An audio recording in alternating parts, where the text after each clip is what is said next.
Aromatic यौगिकों के IUPAC। देखिए सबसे पहले बेंजीन रिंग को इस प्रकार से बनाओ।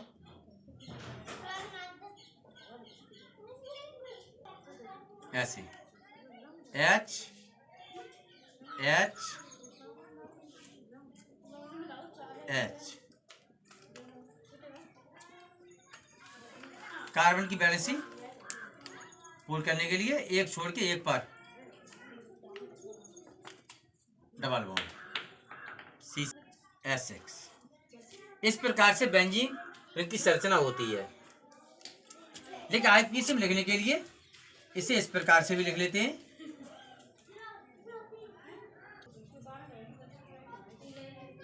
ऐसे अब इसमें पैरा और तो फिलहाल में कुछ नहीं है, क्योंकि ये सटवज होता है बराबर का। यदि आपने यहां पर Cl जोड़ दिया, मेटा पैरा बेंजीन, जरूरी नहीं है पैरा यही हो, हम इस प्रकार से भी लिख सकते हैं। यहां जोड़ दिया Cl, तभी ये पैरा क्लोरो बेंजीन है, क्योंकि ये सटवज होता है। जहां से आप मुख्य माने वही आपका पैरा होता है। इसी प्रकार यह OH Cl, यदि आपने पैरा Cl को माना para ortho Meta para ortho Meta, तो इस प्रकार से चलते हैं। जिधर क्रियात्मक समूह श्रृंखला में 500 उसी साइड से चलते हैं, तो ये हो जाएगा पैरा क्लोरो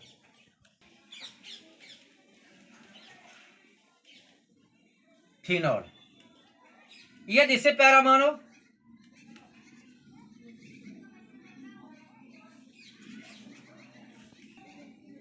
यहां लिख लिया OH, तब इसे इस प्रकार से भी लिख सकते हैं para ortho Meta para ortho Meta.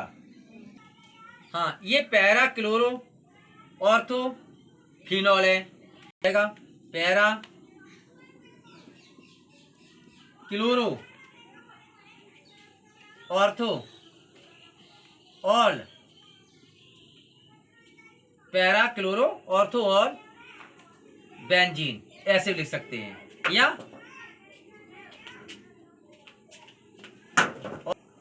Para benzene, इस प्रकार से पैरा ऑर्थो माना जाता है। इसमें मुख्य कुछ नहीं होता है। जहां से आप पैरा मानेंगे, मुख्य जिसे क्रियात्मक समूह जोड़ेंगे, वही आपका मुख्य हो जाता है। या सबसे बढ़िया इस प्रकार से लिख लो अंक डाल के। और तो समझ में नहीं आता है तो आप अंक डाल के लिख सकते हैं, जैसे Cl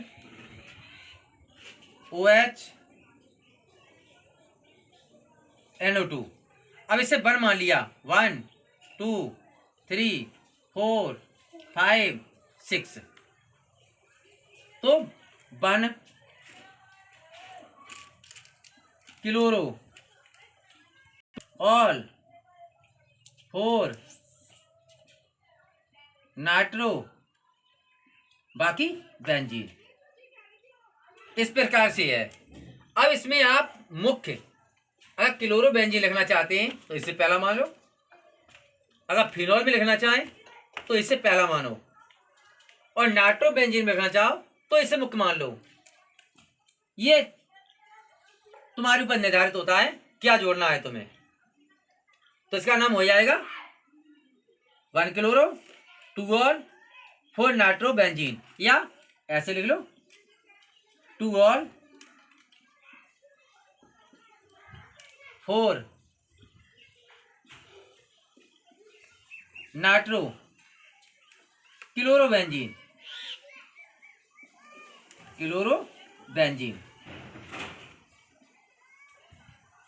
तो अंक डाल के सबसे बढ़िया रहता है पैरा ऑर्थो की अपेक्षा। इसी प्रकार देखो और OH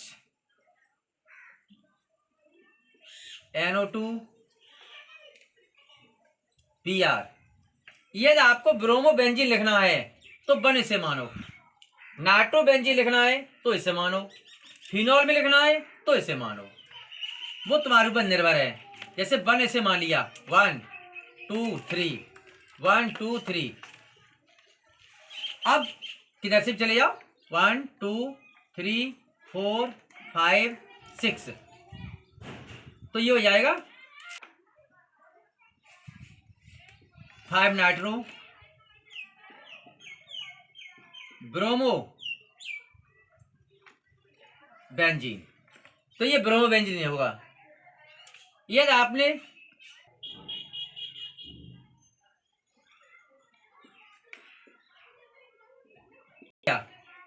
OH को नंबर 1 दिया तो आपका ये फिनॉल बन जाएगा, 3 नाइट्रो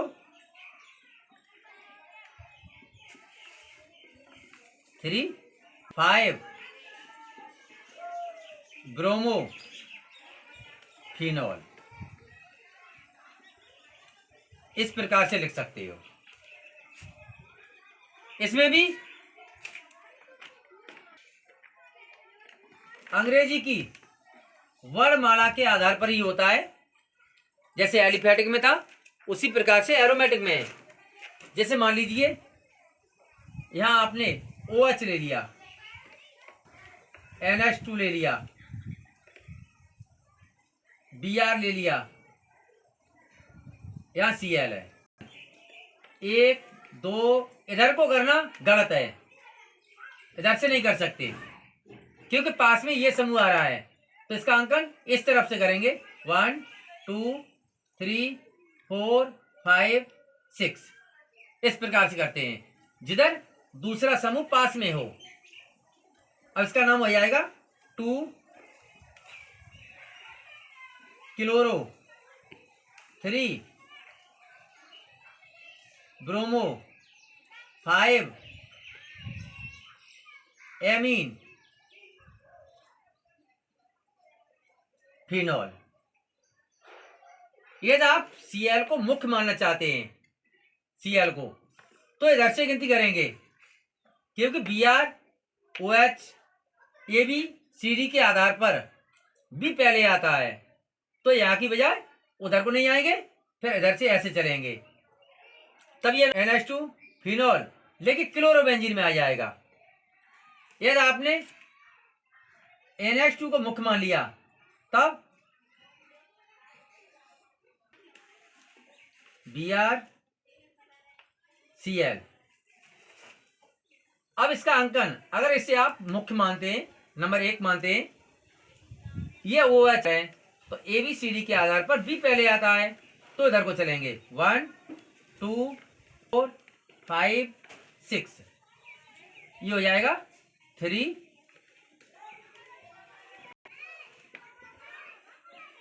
क्लोरो 5 ऑल। और यदि बेंजीन रिंग पर NH2 समूह होता है तो हो जाता है एनिलीन, एनिलीन। इस प्रकार से भी लिख सकते हैं।